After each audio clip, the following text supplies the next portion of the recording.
UPSC aspirants और कैसे हैं आप सब। उम्मीद है बहुत अच्छे होंगे और पढ़ाई लिखाई भी आप अच्छे से कर रहे होंगे क्योंकि 2023 बहुत नज़दीक है। तो कोशिश रहेगी कि रोज़ डेली एक वीडियो आ जाए तो बेहतर होगा क्योंकि कोर्स जितनी जल्दी कंप्लीट होगा उतना बेहतर होगा। एक बात और बताना था, जीएस पेपर 2 जो चल रहा है उसका जो अगला वीडियो है उसमें हम लोग क्या करने वाले हैं कि बहुत अच्छे से आंसर राइटिंग करने वाले हैं। और आंसर राइटिंग पे फॉरवर्डिंग कैसी होगी, मतलब जो पॉलिटी लिखने का जो तरीका है उसको हम कैसे मेमोराइज़ कर सकते हैं और जब भी पॉलिटी लिखेंगे तो किन बातों का ध्यान रखेंगे कि ये पॉइंट उसमें शामिल हो जाए तो हमारा उत्तर बहुत बेहतर होगा। ठीक, तो वो वीडियो भी आएगा जल्द, ये उसको ज़रूर देखिएगा। और जीएस पेपर 2 अगर आप नहीं कर रहे हैं तो प्लीज़ एक बार करिए, काफ़ी कुछ एडिशनल और बहुत अच्छे से क्रिस्प नोट के साथ चीज़ें मिलेंगी। यूनिट 1 वहाँ कंप्लीट हो चुका है, यहाँ यूनिट 1 हमारी चल रही है। तो चलिए देर नहीं करते हैं, शुरू करते हैं आज का सेशन। और वो क्या है, भारतीय अर्थव्यवस्था। इसके पहले हम लोगों ने जो पढ़ा था उसमें ये पढ़ा था कि जब हमारा देश आज़ाद हुआ उस समय भारतीय अर्थव्यवस्था की क्या स्थिति थी। आज़ादी मिल गई, ठीक है, उसके बाद हमारा संविधान लगा 1950, कब, 26 जनवरी को। तब से लेके 1990 तक ये एक ऐसा 40 साल का कार्यकाल रहा जहाँ पे बहुत सारी उठक बैठक और भारत बहुत ही मतलब एक अलग अलग चरणों से गुजरा। उनके बारे में हम बात करेंगे कि क्या स्थितियाँ रहीं। देखिए, जो 1950 से 1990 तक की बात है उसकी प्राथमिकता क्या रही कि जो हमारा सरकार थी उस समय, तो वो हमारी सरकार किन बातों को प्राथमिकता दे रही थी कि हमें इन पे ज़्यादा फोकस होना है। आइए बात करते हैं। सबसे पहला है समृद्धि। हमें उस समय विकास नहीं चाहिए था, हम ये चाहते थे किसी हिसाब से हमें ऐसी समृद्धि मिले जिससे जो हम विकास की तरफ ले जा पाएँ, है ना? हर चीज़ में हम कुछ ज़्यादा चाह रहे थे। दूसरा था आधुनिकरण। हम हर चीज़ में जैसे उस समय भी हमारी जो टेक्नोलॉजी थी उस समय और जो देश थे उनसे कहीं न कहीं हम काफ़ी पीछे थे। रीज़न क्या था कि हम नए-नए आज़ाद हुए थे। जब धीरे-धीरे ना आधुनिकरण ये सब बढ़ता है तो हम चाहते हैं कि हम आत्मनिर्भर हो जाएँ, ख़ासकर कुछ चीज़ों में, ठीक? उनकी बात करेंगे और उसके बाद हम बात करेंगे समानता। ये कुल मिला के 4 लक्ष्य थे या 4 प्राथमिकताएँ थीं हमारे भारत सरकार की। समृद्धि, किस चीज़ की समृद्धि की उस समय बात कर रहे थे? सबसे पहला उत्पादक पूँजी की, मतलब बिज़नेस करने के लिए पैसा नहीं था, देश नया-नया आज़ाद हुआ था, उतना ज़्यादा पूँजी तो हमारे पास थी नहीं, ना हम बहुत ज़्यादा अमीर थे, तो हमें उत्पादक पूँजी की बहुत ज़्यादा ज़रूरत थी। दूसरा, हमारे पास भंडारण नहीं था। भंडारण मतलब क्योंकि देश आज़ाद हुआ उसके पहले कौन राज कर रहा था? सीधी-सी बात है, अंग्रेज़। और वो सिर्फ़ उतना जो भी चीज़ें वो लेते थे लोगों से कर के रूप में, वो तो सीधा इंग्लैंड भेजते थे। तो उन्होंने जो भंडारण की व्यवस्था थी ना उतनी की नहीं। अगर आप ध्यान से देख रहे हो आज भी भंडारण की व्यवस्था भारत उतनी बेहतर ढंग से कर नहीं पाया है, तो उस पे आज तक बवाल चल रहा है ना? तीसरा था परिवहन। जैसे वो जानते हैं उन्होंने जो परिवहन सेट किया था वो टोटली व्यापारिक दृष्टि से था। सामाजिक दृष्टि से तो परिवहन था ही नहीं, ना ही कुछ ऐसा था जो देश में बहुत बेहतर हो। कृषि, वो कृषि जो करते थे, वो कृषि कैसे होती थी? सीधी-सी बात है, वो उन्हीं को लेके होती थी जो वो एक्सपोर्ट करना चाहते थे या जो उनको कच्चा माल चाहिए था, उसी की कृषि पे वो ज़्यादा फ़ोकस करते थे। उन्हें इससे बिल्कुल नहीं मतलब था कि भारत के लोगों का पेट भरेगा कि नहीं भरेगा, है ना? और हमारी प्राथमिकता क्या होगी? पहले पेट भरना, एग्ज़ैक्टली पेट भरेगा तभी समृद्धि आ पाएगी, नहीं तो मानव पूँजी ही विकसित नहीं हो पाएगी, तो बात ही गलत है। उसके बाद धीरे-धीरे बैंकिंग व्यवस्था भी हमें सुधारना था क्योंकि आरबीआई हमने गठित कर दिया था, लेकिन आरबीआई का कंट्रोल बहुत कम था, तो इसीलिए हमें क्या करना पड़ा? सीधी-सी बात है, राष्ट्रीयकरण। वो सब बातें हम समझेंगे, लेकिन अभी समृद्धि में क्या-क्या है, ये 5 पॉइंट सबसे इम्पोर्टेंट है। क्या-क्या? एक तो उत्पादक पूँजी हमें चाहिए थी, भंडारण, परिवहन, कृषि और बैंकिंग। अच्छा ये बताइए, इस जो टॉपिक पढ़ रहे हैं यहाँ से यूपीएससी क्या क्वेश्चन पूछ सकता है? यूपीएससी सीधा सवाल यही पूछ सकता है कि भारत की आज़ादी के बाद से लेके जो लिबराइजेशन, ग्लोबलाइजेशन और प्राइवेटाइजेशन जिसे एलपीजी रिफॉर्म्स कहा जाता है 91 में आए, हाँ 91 में आए, तो उससे पहले भारत की जो अर्थव्यवस्था थी क्या थी और उसके बाद क्या थी, दोनों में अंतर समझाइए या दोनों में बताइए कि कितना चेंज आया। तो हम ये सब बताएंगे ना कि भैया उस समय हमारा ये टारगेट था, उसके बाद ये टारगेट हो गया, ठीक है? इसीलिए इन सब चीज़ों को पढ़ना ज़रूरी है। कभी भी यूपीएससी पूछ सकता है, ध्यान रखिएगा। इसीलिए थोड़ा-सा ना क्या है, डीप में जाएँगे हम लोग। चलिए, अगली बात करते हैं आधुनिकीकरण। आधुनिकीकरण जो हमें चाहिए था वो किस चीज़ की चाहिए? वस्तुओं और सेवाओं के उत्पादन बढ़ाने में, क्योंकि सीधी-सी बात है, वस्तु और सेवा ही 2 चीज़ थी जिस पे हम काम कर रहे थे। धीरे धीरे सेवाएं तो हमारे पास बहुत कम थी, वस्तु थे तो वस्तु में क्या चाहिए था, प्रौद्योगिकी चाहिए थी। नई किस्म के बीज, जान रहे हैं आप, हम लोग हरित क्रांति लेकर आए थे, तो नई किस्म के बीज चाहिए था जिससे हमारी कृषि बेहतर हो पाए और हम लोगों का पेट भर पाए। एग्जैक्टली समस्या यही थी कि हम लोग पेट भर के खाना भी नहीं पाते थे। अगली बात है महिलाओं को अधिकार। सीधी सी बात है, उस समय लगभग अगर देखा जाए तो मुश्किल से 5 से 6% महिलाएं ही ऐसी थीं जो साक्षर थीं। मुझे लगता है मैं ये भी डेटा ज़्यादा ही बता रहा हूँ। तो इतनी कम साक्षरता थी तो महिलाओं का क्या करना था, उत्थान करना था, इसलिए महिलाओं का अधिकार लाना ही ज़रूरी था। अगर महिलाओं का अधिकार मिलेगा तो आधुनिकीकरण आएगा कि नहीं आएगा, बिल्कुल आएगा। अगली, आधारभूत संरचना का निर्माण, मतलब परिवहन और बैंकिंग, ये क्या है, और भंडारण, ये कहीं ना कहीं आधारभूत संरचना है जो भारत के किसी भी क्षेत्र में, चाहे वस्तु हो या सेवा हो, किसी भी क्षेत्र में क्या होगा, बेहतर काम करने की प्रगति आएगी। तो ये क्या था, हम चाहते थे कि ये हो, ये हमारी प्राथमिकताएं थी। तीसरा है आत्मनिर्भरता। नंबर 1 हमारी सीधे सी बात है, अगर आपका पेट खाली है तो क्या करोगे, आत्मनिर्भर आप उसी में होना चाहोगे। तो सबसे पहला हमारा था खाद्यान्न, कि कम से कम देश की जो गरीबी है वो क्या करे, पेट भर के खाना पा जाए, भले ही दाल ही चावल क्यों ना, लेकिन पेट भर के मिले तो उस पे हमारा सबसे ज़्यादा फोकस था। याद करिए 1962 के दौर में जब हम गुजर रहे थे तो उस समय लाल बहादुर शास्त्री ने क्या कहा था कि एक समय का खाना खाइए और एक समय का खाना हो सके तो किसी को दान दे दीजिए। ये हालात थे देश के। तो इस वजह से ज़रूरी था क्या, आत्मनिर्भर होना, किस चीज़ को लेके, खाद्यान्न को। अगला, विदेशी प्रौद्योगिकी। सीधी सी बात है, हम हर चीज़ तो विदेश से मंगा रहे थे उस समय, चाहे वो प्रौद्योगिकी हो चाहे बीज हो, हर एक चीज़। तो हम भी चाहते थे, देखो ये शुरुआत तो वहीं से हुई थी कि हमें विदेशी जो प्रौद्योगिकी है उससे आत्मनिर्भर होना है। क्या हो पाए, नहीं, आज तक हम उसी से जूझ रहे हैं। तो एक मुहिम शुरू की गई, चल रहा है। और तीसरा है संप्रभुता, क्योंकि जानते हैं भारत शुरू से ही गुट निरपेक्षता की राजनीति में रहा है, तो हम चाहते थे कि हमारा संप्रभु हम खुद रहें, कोई दूसरे देश का ना कभी हमारे ऊपर क्या हो पाए, प्रभुत्व ना हो पाए। जैसे बहुत सारे देश आज़ाद हुए लेकिन वो कहीं ना कहीं, जैसे पाकिस्तान पे कहीं ना कहीं दूसरे कंट्री का बहुत ज़्यादा दखल था कि नहीं, जैसे अमेरिका का हो गया या कोई भी कंट्री जो उसके ऊपर दखल कर सकती थी। भारत चाहता था कि हमारे ऊपर कोई दखल ना करे, हम संप्रभु रहे। तो ये हमारी आत्मनिर्भरता, यही चाहते थे कि हम कम से कम इतना तो रहे कि खाद्यान्न और विदेशी जो प्रौद्योगिकी है उस पर कम खर्चा हो और संप्रभु बने रहें, है कि नहीं। अगली बात करते हैं समानता। किस चीज़ की समानता, सबको आवास मिल जाए, स्वास्थ्य की सेवाओं में बेहतर हो, भोजन, मूलभूत आवश्यकता और रोजगार, ये कहीं ना कहीं क्या हो, सबको मिले, सबके लिए हो, इस पे हमारा फोकस था। इसीलिए हम एक समाजवादी अर्थव्यवस्था थे उस समय। कैसे अर्थव्यवस्था थे, समाजवादी। समाजवादी अर्थव्यवस्था का मतलब होता है जहाँ पे सब कुछ सरकार करेगी, तो आपको आवास वही देगी, आपको स्वास्थ्य सेवाएं वही देगी, वही भोजन देगी, वही मूलभूत आवश्यकता आपकी पूरी करेगी, वही रोजगार देगी। मतलब जो प्राइवेट सेक्टर है या निजी संस्थान है उनकी भागीदारी अर्थव्यवस्था में ना के बराबर होगी। फिर से सुन लीजिए, ना के बराबर। इसीलिए 1950 से 1990 में भारत सरकार ने जितने भी बड़े प्रोजेक्ट थे या जितने भी बड़ी फैक्ट्रियां थीं उनका टेक ओवर कर लिया, सबको भारत सरकार ने खरीद लिया और सब कुछ खुद करती थी। क्या 1990 से पहले आपने बीएसएनएल के अलावा किसी और को सुना था, नहीं। जब प्राइवेटाइजेशन आया, जब ग्लोबलाइजेशन आया, उसके बाद हमारे यहाँ विदेशी लोग काम करने आए। इस 40 साल में कोई नहीं था, जो था भी तो वो भारत सरकार के अंडर में था और बहुत ज़्यादा रिस्ट्रिक्शंस थी, यहाँ तक कि प्राइस कंट्रोलिंग तक भारत सरकार के हाथ में रहती थी कि आप अपना सामान कितने में बेचेंगे, वो सब भी गवर्नमेंट डिसाइड करती थी। ठीक है, क्यों, क्योंकि हम आत्मनिर्भर, समानता, इन सब चीज़ों पे ध्यान दे रहे थे। गरीबी बहुत ज़्यादा थी, लोग क्या थे, बहुत छिटके थे, सबको एक करना था, तो वहाँ पे ऐसी ज़रूरत थी। ठीक है, अब उससे समस्या क्या आई, जीडीपी सीधी सी बात है बहुत तेज़ी से गिरेगी, क्योंकि हर चीज़ सरकार करेगी तो इनोवेशन का चांसेस लोगों को कम मिलेगा और लोग आलसी रहेंगे। आलसी क्यों, क्योंकि उनको पता है सरकार देगी काम तभी करना है, नहीं करना है, तो अपना दिमाग कम चलाएंगे, सीधी सी बात है ना। अगर आपको आज आप जितने फ्री हैं, कोई भी बिजनेस कर सकते हैं, तो आप अपने बिजनेस को बढ़ाने के लिए बहुत सारे ट्रिक्स अपनाएंगे ना। अगर आपके पास कुछ है ही नहीं, आप ये करना कर ही नहीं सकते हैं, तो आप दिमाग चलाएंगे, बिल्कुल नहीं चलाएंगे। तो ऐसी सिचुएशन उस समय बनी थी। अब हम सबसे पहले बात करेंगे, सबसे इम्पोर्टेंट जो हमारा था वो था कृषि। कृषि को लेकर भारत सरकार क्या कर रही थी और ऐसे कौन से इम्पोर्टेंट कदम हैं जो उस समय उठाया जा रहा था।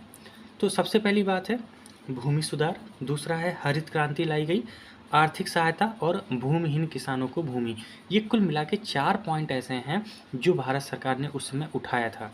किस चीज़ को लेके? कृषि को लेके। कब की बात है ये? हाँ, 1950 से लेके 1990 तक। आपसे एग्जैक्टली सिर्फ कृषि पर ही सवाल पूछ सकता है कि जो है अगले जो 40 दशक हैं, आज़ादी के 40 दशकों तक कृषि पर भारत ने क्या क्या किया, है ना? तो ये पॉइंट थे और इसी के साथ हम लोग क्या करेंगे, जो पंचवर्षीय योजनाएं आई थी उसको शामिल कर लेंगे तो उत्तर पूरा हो जाएगा।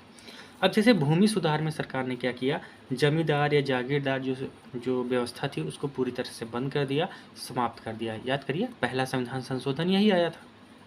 दूसरा, अधिकतम भूमि का सीमा निर्धारण।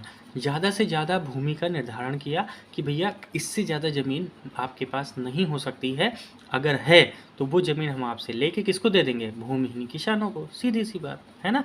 तो ये होने लगा था। अगली बात करते हैं हम लोग हरित क्रांति की। हरित क्रांति में हमने क्या किया?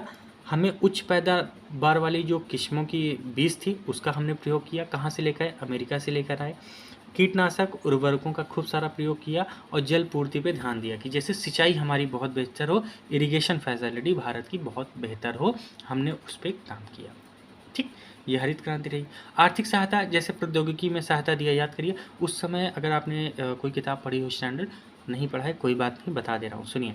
उस समय क्या हुआ था, भारत सरकार क्या कर रही थी, अगर आपके पास ट्रैक्टर चाहिए या कुछ भी चाहिए या कृषि से संबंधित कोई प्रौद्योगिकी चाहिए, भारत सरकार लोन दे रही थी, वो भी बिना इंटरेस्ट के।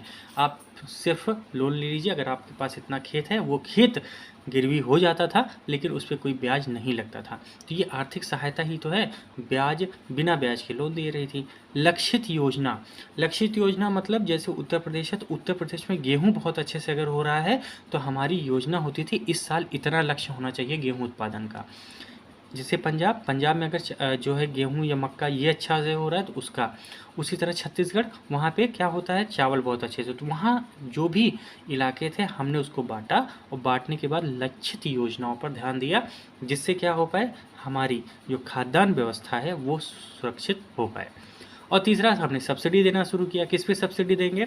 जो खाद वाद है, जैसे यूरिया हो गया, डाई हो गई, इस पे हमने क्या किया, क्या देना शुरू किया? सब्सिडी। और कहीं ना कहीं प्रौद्योगिकी पे भी तो हम सब्सिडी दे रहे थे। तो ये सब चीज़ें हमने शुरू की। अगली बात है जो वही भूमिहीन किसानों को हमने क्या दिया? भूमि दी। तो ये भारत सरकार ये कदम उठाई थी कृषि को लेकर। अब बात करते हैं अगला, उद्योग और व्यापार। इसको लेके सरकार ने क्या किया? सबसे पहला जो मैंने बताया, भारत सरकार किस पे थी कि समाजवाद के पथ पर सरकार काम कर रही थी, जिसमें बड़े और भारी उद्योगों पर नियंत्रण किसका था? पूरी तरह से सरकार का था, जो मैंने बताया आपको। रीज़न क्या था उस समय? क्योंकि हम समानता लाना चाहते थे और हम चाहते थे कि समाज को कैसे बांटा जाए और कैसे समाज में एकीकरण लाया जाए। इस वजह से समाजवाद पे ज़्यादा फोकस था। रीज़न क्या है ना, जो प्रधानमंत्री हमारे थे सबसे पहले जवाहरलाल नेहरू, वो एक नंबर के बहुत बड़े समाजवादी थे। तो जो समाजवाद का ये कहीं ना कहीं क्या है, ये दिखाता है कि संविधान में अगर आप देखेंगे नीति निर्देशक तत्वों में ये बात है। अगर आप जीएस पेपर 2 की क्लास कर रहे हो तो उसमें हमने बताया है इस बात को कि जवाहरलाल नेहरू समाजवाद को लेकर ज़्यादा आगे बढ़ रहे थे। इसीलिए कहीं ना कहीं ये चीज़ हमें देखने को मिलती है कि रियल लाइफ में और अर्थव्यवस्था पे भी इसका बहुत व्यापक असर हुआ। अगली बात करते हैं औद्योगिक नीति का प्रस्ताव 1956 ये लेकर आया गया, क्योंकि औद्योगिक नीति हम लेकर आए ना, सीधी सी बात है, उस समय हम चाहते थे कि हमारा क्या हो, उद्योग बढ़े। कहीं ना कहीं भारत सरकार ना यहाँ पे बहुत बड़ी गलती कर जाती है। रीज़न क्या होता है, नए नए आज़ाद हुए हैं, हमारे पास इंफ्रास्ट्रक्चर कम है, ठीक, और हम चाह रहे थे कि बहुत तेज़ी से क्या हो, डेवलपमेंट हो। तो हमने क्या किया, भारत सरकार ने क्या किया, अपने अफसरों को अलग अलग देशों में घूमने के लिए भेजा। जाइए वहाँ देखिए वहाँ क्या ऐसा है कि वो लोग इतनी तेज़ी से बढ़ रहे हैं। तो वहाँ उन्हें पता चला कि उद्योग बहुत ज़्यादा है, तो इसीलिए सरकार ने उद्योग नीति लाई और बहुत ज़्यादा पैसा हमने कहाँ खर्चा किया? उद्योगों में। और जब आपके पास उद्योग तो आपने बहुत लगा लिए, लेकिन आपके पास स्किल वर्कर नहीं है, स्किल पोटेंशियल उतना हमारा काम करने का है नहीं, ना हमें ज़्यादा हमें उसमें जो कोई जानकारी है। तो जो बाहर के लोग हैं वो क्या करेंगे? सीधी सी बात है, हमारा हंसेंगे हमारे ऊपर और ज़्यादा से ज़्यादा वो खुद फ़ायदा लेने की कोशिश करेंगे। कहीं ना कहीं यही हुआ था भारत के साथ। ठीक, इसीलिए हम प्रौद्योगिकी में मतलब जो औद्योगिक विकास है उसमें हम थोड़े पीछे रह गए। 1991 के बाद हमने रफ्तार पकड़ी है। जैसे जानते हैं आप, 1956 में ही द्वितीय पंचवर्षीय योजना आई थी, जिसमें सार्वजनिक और निजी क्षेत्र इन दोनों को लाया गया था, लेकिन ज़्यादा हावी कौन था? सार्वजनिक क्षेत्र। अगली बात करेंगे, व्यापार नीति लाई गई, जिसमें जो हमारा आयात था उस पर प्रतिस्थापन करना था, क्योंकि हम बहुत ज़्यादा क्या कर रहे थे, आयात कर रहे थे, तो उसको रोकने की बात थी। कहीं ना कहीं हमें क्या करना था, निर्यात पे भी फोकस करना था, तो उसको प्रतिस्थापित करने की बात भी हो रही थी व्यापार नीति के तहत। अगली बात करेंगे बैंकिंग सुधार। जैसे आप जानते हैं, ये हमने लेकर आया, और हमने क्या किया, परमिट लाइसेंस राज में धीरे धीरे कटौती की। वो धीरे धीरे कटौती कब करेंगे वो हम याद रखेंगे, 1991 के बाद ये कटौती और तेज हो जाती है, लेकिन बीच बीच में भी हमने क्या किया, कोशिश की कि लाइसेंस राज कम हो, क्योंकि हम औद्योगिक नीति लेकर आ चुके थे। तो कुल मिला के हमने क्या किया, ये उद्योग और व्यापार पर हमने ये पहले की, इतना भी आप लिख देंगे, बहुत ज़्यादा है, इससे ज़्यादा जाने की ज़रूरत नहीं है। इतनी पॉइंट याद रखिए, 150-250 शब्द में और कितना लिख लेंगे आप, है ना? तो इतनी बात ध्यान रखिएगा। आगे एक क्वेश्चन है, अगर आप चाहें तो इसको लिखिएगा। योजना उद्देश्य के रूप में समानता के साथ समृद्धि की व्याख्या कीजिए। इसका क्या मतलब है? देखो, योजना उद्देश्य के रूप में मतलब जो मेरी योजना है उसका उद्देश्य क्या है, उसमें बताइए समानता के साथ समृद्धि की व्याख्या कीजिए। तो आप अगर ऐसा कोई सवाल आया है ना, तो आप क्या करेंगे, आप बताएंगे कि भारत जब से आज़ाद हुआ है वो यही कर रहा है, समानता के साथ समृद्धि लाने की कोशिश कर रहा था, है ना? आप ये बता सकते हैं। और योजना कौन सी? पंचवर्षीय योजनाओं के साथ, ठीक, ये भी। या अगर आपसे पूछा जाए, या आज के परिप्रेक्ष्य में योजना का उद्देश्य के रूप में समानता के साथ समृद्धि की व्याख्या कीजिए, तो आप कोई टॉपिक उठाएंगे या बहुत सारी भारत सरकारी योजना उठाएंगे और उस योजना में बताएंगे कि हम कहाँ समानता ला रहे हैं और समानता के साथ समृद्धि लाना हमारे लिए क्यों ज़रूरी है, उन योजनाओं के उद्देश्य के रूप में। ठीक, तो बहुत अच्छे से आप उत्तर इसको लिख सकते हैं। और अगर आप चाहें तो इस जो ये पहला पेज है इसके माध्यम से भी आप बहुत अच्छे से इस उत्तर को लिख सकते हैं। कोशिश कीजिएगा कुछ करंट अपडेट के साथ इसको लिखने की। चलिए अब आगे हम बात करेंगे ना, भारत में पंचवर्षीय योजनाएं क्यों इम्पोर्टेंट है। कुछ बातें आप क्या कर सकते हैं अपने एग्जाम्पल में, या आज भी जो हमारा असर है, जो हमारी अर्थव्यवस्था की हाल है, उसमें पंचवर्षीय योजनाओं का बहुत इम्पोर्टेंट महत्वपूर्ण योगदान है। तो आप जब भी अपनी एग्जाम्पल दें या कुछ भी कर सकते हैं, तो वहाँ पे इन पंचवर्षीय योजनाओं के बारे में अगर थोड़ी सी भी जिक्र कर देंगे तो कहीं ना कहीं आपका जो उत्तर है वो रिच हो जाएगा। इसीलिए इसको पढ़ना जरूरी है और वैसे भी काफ़ी इम्पोर्टेंट है। आइए बात करते हैं, 2 पॉइंट ध्यान रखिएगा पंचवर्षीय योजनाओं के बारे में। योजना आयोग का गठन किया गया कब? 15 मार्च 1950 में हुआ।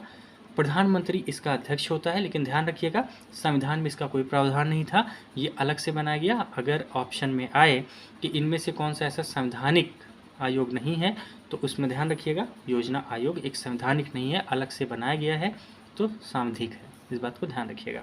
अगला, राष्ट्रीय विकास परिषद एनडीसी, जिसे नेशनल डेवलपमेंट काउंसिल कहा जाता है, उसका गठन कब हुआ? 6 अगस्त 1952 को किया गया, जिसे सुपर कैबिनेट भी कहा जाता था। इसका कार्य पंचवर्षीय योजनाओं को का जो क्रियान्वयन है उसका ठीक से हो रहा है कि नहीं, उस पर ध्यान देने की बात थी।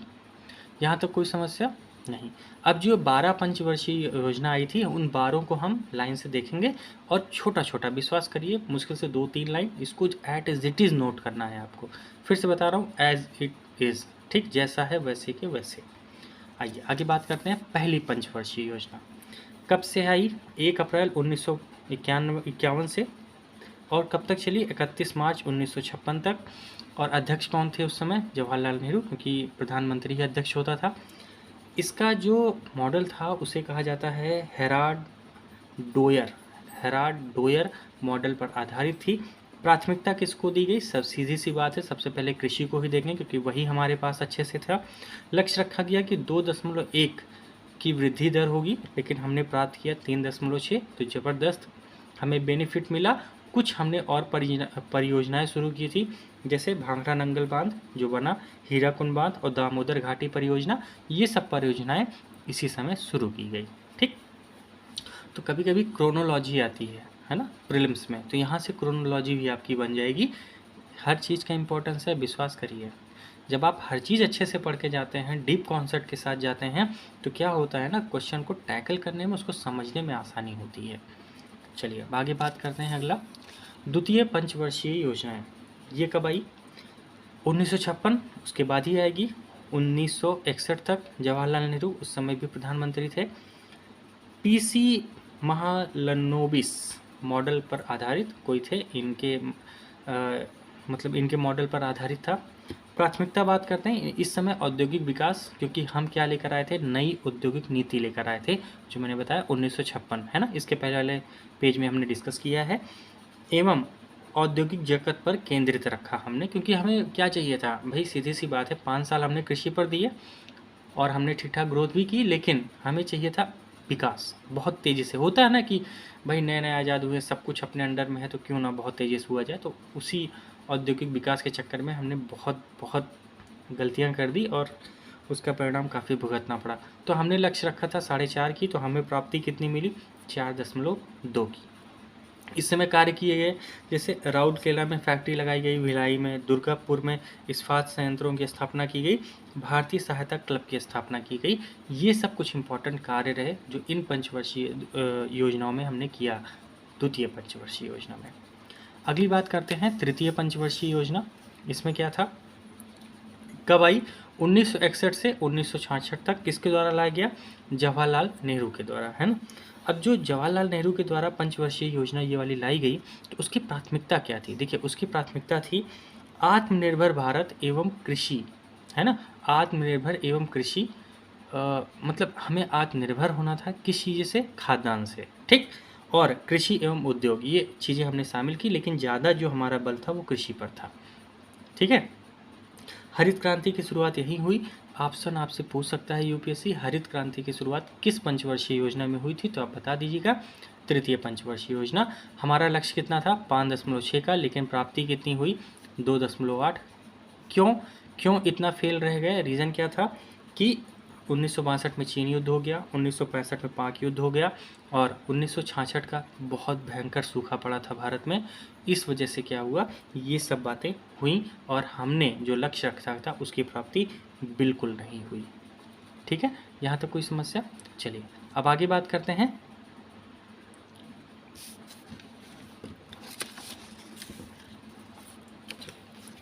आइए, अब है कौन सी? चौथी पंचवर्षीय योजना। कब आई?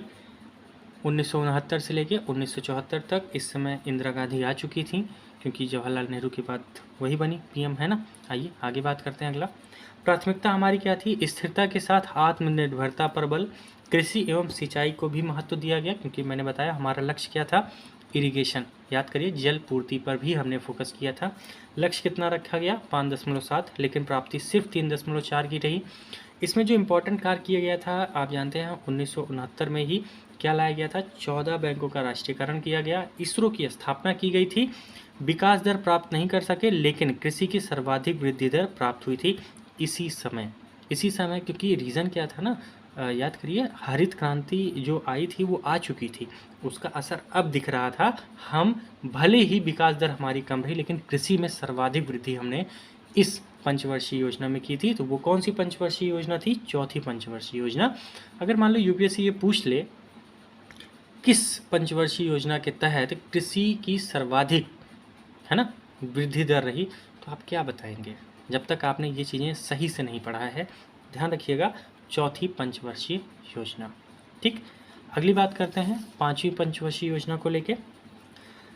कब की बात है? 1974 से लेके 1978, 4 वर्ष के लिए, क्योंकि ये जानते हैं 75 में इमरजेंसी लग गई थी भारत में, है ना।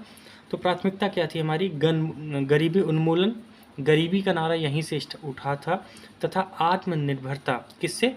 सीधी सी बात है, आत्मनिर्भर हम कई चीज़ों से होना चाहते थे, खाद्यान्न में होना चाहते थे, और संप्रभुता पे होना चाहते थे, और प्रौद्योगिकी पे होना चाहते। तो ये हमारा नारा था, और यहीं समय नारा एक आया था, गरीबी हटाओ का नारा, ठीक। पंचवर्षीय योजना के तहत एक नया मॉडल लाया गया था, जिसे कहा जाता था टीपीपी, मतलब 20 पॉइंट प्रोग्राम लाए गए थे 1975 में।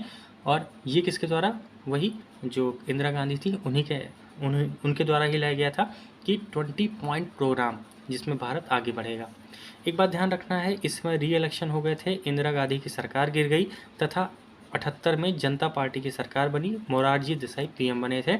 इसीलिए 78 के बाद जो है 1 साल की पंचवर्षीय योजना आई थी, ठीक है। तो क्योंकि 2 ही साल वो पीएम रहे, इस वजह से। कौन? मोरारजी देसाई। उसी समय उन्होंने 44वां संविधान संशोधन लेकर आया। कौन लेकर आए थे? मोरारजी देसाई ही, क्योंकि 42वां संविधान संशोधन कौन लाया था? इंदिरा गांधी ने, ठीक। यहीं पे एक बात ध्यान रखना है, सामाजिक वन की फॉरेस्ट्री की शुरुआत हुई। लक्ष्य हमारा कितना था? 4.4, प्राप्ति हो गई थी इसकी 4.5 से। अगली बात करते हैं हम लोग छठी पंचवर्षीय योजना, काफ़ी इंपॉर्टेंट है, देखते हैं क्या था। छठी पंचवर्षीय योजना कब से तक था? 1980 से लेकर 1985 तक। प्राथमिकता क्या थी? गरीबी निवारण। अब देखिए यहाँ से गरीबी शुरू हो गएगी। गरीबी पे हर बार सरकार का ठोस कदम रहेगा, इस बात को ध्यान रखना है। पहली बार कब लाई? 5वीं में। उसके बाद हमेशा गरीबी पे बात होती है, आज भी होती है। उसके बाद आर्थिक विकास, आधुनिकीकरण एवं आत्मनिर्भरता मुख्य। अब देखिए आधुनिकीकरण यहाँ आया। अगर आप शुरू से देख रहे होंगे, धीरे धीरे हमने क्या किया? स्टेप टू स्टेप लिया पंचवर्षीय योजनाओं से। तो वो क्या कर रही हैं? ये हमारे भारत को बनाने का बहुत बड़ा काम है, बहुत। अब देखिए जो भी उस समय पॉलिसी मेकर थे, उनका टारगेट यही था कि 5 साल का टारगेट रखेंगे, उसको अचीव करेंगे, ठीक। लेकिन मोदी सरकार ने क्या किया? जब 2014 में आए, उन्होंने कहा देखो यार 5-5 साल पे हम टारगेट बनाएंगे, तो मान लो कोई मेरा टारगेट 1 साल में मुझे कंप्लीट करना है, उसका क्या करूँगा? इसीलिए उन्होंने योजना आयोग को बंद किया। उन्होंने कहा देखो अगर 1 महीने का टारगेट है तो 1 महीना करेंगे, 1 साल का है तो 1 साल करेंगे। कोई टारगेट 10 साल के भी होंगे, कोई साल टारगेट 25 साल के भी होंगे। जैसे आजकल जानते हैं 2070 तक भारत ने क्या कहा है कि वो पूरी तरह से कार्बन न्यूट्रल हो जाएगा। अब ये कितने साल का हुआ? देखा जाए तो आज से जो है लगभग 45 साल आगे की बात है। अब 45 साल आगे की बात है, आज हमने क्या किया? टारगेट सेट किया है। तो हर 5 साल पे ये दिक्कत हो रही थी, तो इसीलिए इस गवर्नमेंट ने ये किया कि ये हटा के उन्होंने कहा छोटे छोटे टारगेट सेट करेंगे, बड़े भी करेंगे, मिडिल भी करेंगे, सब करेंगे, है ना। इस वजह से पंचवर्षीय योजना हटा दी गई और योजना आयोग को ख़त्म करके नीति आयोग लाया गया, ठीक है।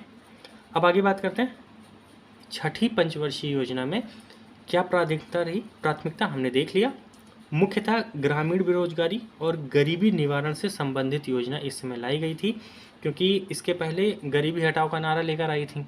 तो अभी क्या करना था? सीधी सी बात है, उस पर काम करना था। और यहीं पे नाबार्ड की स्थापना की गई, क्योंकि गरीबी की बात थी ना, तो जो गरीब तबका था उसके लिए नाबार्ड लाया गया। और नाबार्ड क्या करता है? जितने भी ये जो बैंक होते हैं जिन्हें हम ग्रामीण बैंक कहते हैं, उनको पैसा कौन देता है? नाबार्ड देता है। और नाबार्ड ये कहता है कि ये पैसा भैया उन्हीं को बटेगा जो गरीब हैं, जैसे जो किसान हैं, जो जिनको चाहिए, है ना। तो इस वजह से नाबार्ड की स्थापना की गई, उसका जिसका नाम ही है ग्रामीण विकास बैंक। लक्ष्य कितना था? 5.2, प्राप्ति कर ली गई 5.7 से। अगली बात करते हैं 7वीं पंचवर्षीय योजना, कब की बात है ये? 85 से लेके 90 तक। यहाँ हमारी जो प्राथमिकता रही वो किस पे रही? रोजगार पे, शिक्षा पे, जन स्वास्थ्य पर। इस पे हमने बल दिया कि भैया रोजगार इम्पोर्टेंट है, शिक्षा इम्पोर्टेंट है और स्वास्थ्य ये भी इम्पोर्टेंट है। तो हमने इसको प्राथमिकता दी और इस पे काम करने के लिए हम तत्पर हुए।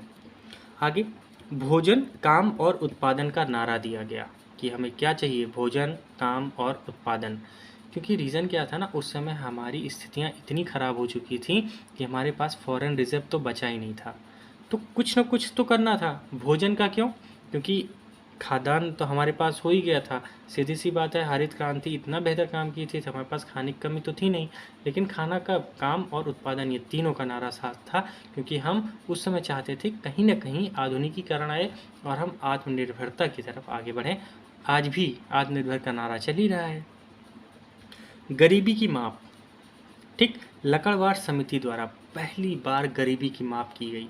लकड़वार समिति आई, उसने गरीबी में, जब पता है जब मैं गरीबी पढ़ाऊंगा आपको, इस लकड़वार समिति की बात करेंगे कि इसने ऐसी क्या पॉइंट्स लेकर आए जिससे गरीबी की माप की गई। आप देखेंगे ना कि कोई भी ऐसी समिति भारत में अभी तक अच्छे से आई ही नहीं जिसने गरीबी को सही से पैमाना हो, सही से उस पर बात की हो। यूपीएससी इस पर भी क्वेश्चन पूछ सकता है कि क्या आज तक गरीबी का पैमाना हमने किस तरह रखा, डिस्कस कीजिए, ठीक। तो हमें जानना है कि गरीबी के क्या क्या पैमाने रखे गए, ये सब हम लोग डिस्कस करेंगे बहुत अच्छे से। जब जीएस पेपर 2 का मुद्दा है ये, वहाँ पे हम डिस्कस करेंगे तो बात करेंगे। आइए आगे बात करते हैं जवाहर योजना रोजगार योजना की शुरुआत की गई, यहीं पे की गई, जवाहर रोजगार योजना। क्या सर सब कुछ ध्यान रखना है? भाई नहीं रखना है, कह तो रहा हूँ नहीं रखना है ना, सिर्फ वो बातें ध्यान रखनी है जो आपके लिए इम्पोर्टेंट हो, है ना। जैसे यहाँ पे याद रख सकते हैं, जवाहर योजना की शुरुआत की गई, रोजगार योजना की शुरुआत की, नहीं याद हो रहा है तो इतना ध्यान रख सकते हो, लकड़वार समिति, है ना, गरीबी की माप के लिए कभी आए तो एग्जाम में लिख सकते हैं। लक्ष्य कितना रखा गया? 5%, प्राप्ति कितनी हुई? 6%। क्या ये सब? नहीं भाई, कोई ज़रूरत नहीं है। देखो रीज़न क्या होता है ना, अगर थोड़ा सा डीप टॉक में करेंगे तो उससे क्या होता है ना कहीं वो आपके इनर कॉन्शियस माइंड में चीज़ें रहती हैं, ऊपर ऊपर का पढ़ के निकल जाने से वो चीज़ें ना बस ऊपर में ही रह जाती हैं, बहुत डीप में हम जा नहीं पाते हैं, इसीलिए थोड़ा सा डीप में जाना ज़रूरी है और कुछ नहीं। ठीक है, आइए अगले बात करें हम लोग। 8वीं पंचवर्षीय योजना कब से कब तक? 1992 से लेकर 1997 तक। पीवी नरसिम्हा राव की सरकार थी, वही अध्यक्ष हैं क्योंकि प्रधानमंत्री थे। यह एक मॉडल था, जॉन डब्ल्यू मिलर मॉडल पर आधारित था। प्राथमिकता किसकी दी गई? रोजगार में वृद्धि करनी है, आधुनिकीकरण लाना है, आत्मनिर्भर बनना है। आत्मनिर्भर तो उस समय मतलब एक तरह से चरम सीमा पे था। प्रधानमंत्री रोजगार योजना की शुरुआत यहीं की गई थी, जो आज भी चल रही है। एलपीजी, लिबरलाइजेशन, प्राइवेटाइजेशन और ग्लोबलाइजेशन यहीं लाया गया। 92 से 97 मतलब 8वीं पंचवर्षीय योजना थी। लक्ष्य कितना था? 5.6। प्राप्ति कितनी हुई? 6.8, क्योंकि सच में बहुत बड़ी अचीवमेंट थी। हमने आईएमएफ से उस समय लोन उठाया था, ठीक। और इस समय जो हमारे उस समय फाइनेंस मिनिस्टर थे वो कौन थे? मनमोहन सिंह, जो कांग्रेस के प्रधानमंत्री थे। वो इस समय क्या थे? पीवी नरसिम्हा राव की सरकार में फाइनेंस मिनिस्टर थे, ठीक। आगे बात करते हैं। 9वीं पंचवर्षीय योजना कब आई? 97 से लेके 2002 तक। प्राथमिकता किस पे रहा? कि मानव का विकास करना है तथा न्यायपूर्ण वितरण के साथ साथ समानता पर बल दिया जाए, ठीक है। एक बात ध्यान रखना है, लक्ष्य हमने कितना रखा? 6.7। प्राप्ति कितनी हुई? 5.5। रीज़न क्या था? अंतर्राष्ट्रीय मंदी उस समय चल रही थी, इस वजह से असफल रही, ये बात ध्यान रखनी है, ठीक। आगे बात करते हैं हम लोग। 10वीं पंचवर्षीय योजना कब आई? 2002 से 2007 तक। प्राथमिकता क्या रही हमारी? गरीबी समाप्त करना और अगले 2 वर्षों में प्रति व्यक्ति आय, अगले 2 वर्षों में हमें क्या करना है? प्रति व्यक्ति आय को दुगना करना है।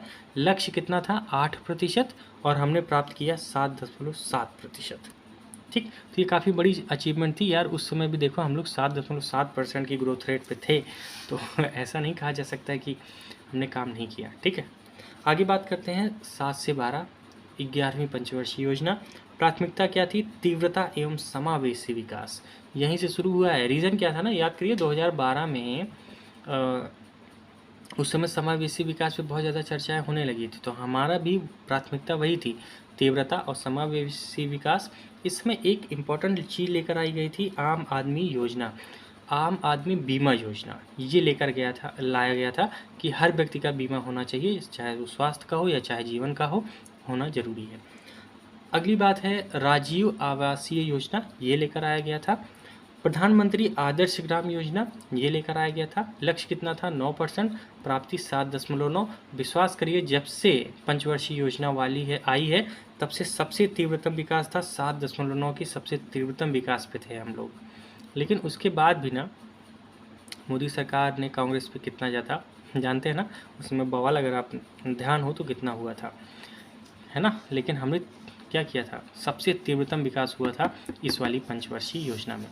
12वीं पंचवर्षीय योजना आती है 12 से 2017 तक, लेकिन 2014 में क्या किया गया? बंद कर दिया गया, जब किसकी सरकार आई? बीजेपी की। और उसने क्या कहा? योजना आयोग को समाप्त कर 2015 में नीति आयोग को शुरू किया गया, ठीक। और प्राथमिकता क्या थी हमारी इस समय? तीव्रता एवं समावेशी विकास थी। तो ये क्या थे हमारे कुल मिला के पंचवर्षीय योजना, जो हमने एक झलक में देखा। Please as it is note कर लीजिएगा, काफ़ी चीज़ें आपको मिलेंगी। आप जब भी लिखें समावेशी विकास पे तो आप बताएंगे कि जब हमने 11वीं पंचवर्षीय योजना लाई तो उसमें प्राथमिकता ही हमारी यही थी, तीव्रता एवं समावेशी विकास, और उस समय हमने सबसे तीव्र ग्रोथ दिखाई थी, ठीक है। तो ये कहीं ना कहीं दिखाएगा कि आपके अंदर कितनी मेच्योरिटी है और आपने कितने डीप टॉक में जाके चीज़ों को पढ़ा है और समझा है। और जब भी इंटरव्यू होगा ना आपका, तो इंटरव्यू में भी आप इन सब चीज़ों पे बात करने लायक रहेंगे। नहीं तो मान लीजिए इकोनॉमिक्स का कोई पुराना क्वेश्चन उठाया गया और वहाँ से आपने इससे डिस्कस करना शुरू किया तो आपको पता ही नहीं है है ना? तो ऐसे नहीं होना है यार, वहाँ पे नॉलेजेबल पर्सन की ज़रूरत है। और हम जानते हैं आईएएस बन रहे हो, आईपीएस बन रहे हो, कुछ भी बन रहे हैं आप, लेकिन उसके पहले क्या है, एक बढ़िया सी नॉलेज आपके पास होनी चाहिए। ठीक? तो मुझे लगता है आज के सेशन के लिए इतना बहुत है। अगले सेशन में हम लोग इसके आगे की बात करेंगे और हम लोग मेन जो हमारा टॉपिक है उसके अंदर घुसेंगे, भारतीय अर्थव्यवस्था। अभी तक तो हम क्या समझ रहे थे, कुल मिला के ये समझ रहे थे कि किस हिसाब से हमारे भारतीय अर्थव्यवस्था का विकास हुआ और 2014 के तक हम कैसे पहुँचे हमारी पंचवर्षीय योजना के तहत। ठीक, अब हम लोग पढ़ेंगे 1991 के बाद क्या घटनाक्रम रहा और उसके बाद अभी की स्थिति क्या है। फिर थोड़ा सा जो आता है ना क्वेश्चन की एकदम स्टैटिक पार्ट, उस पर हम फोकस करेंगे। लगभग ये मान चलिए 8 से 10 सेशन आएगा सिर्फ हमारे इस पे।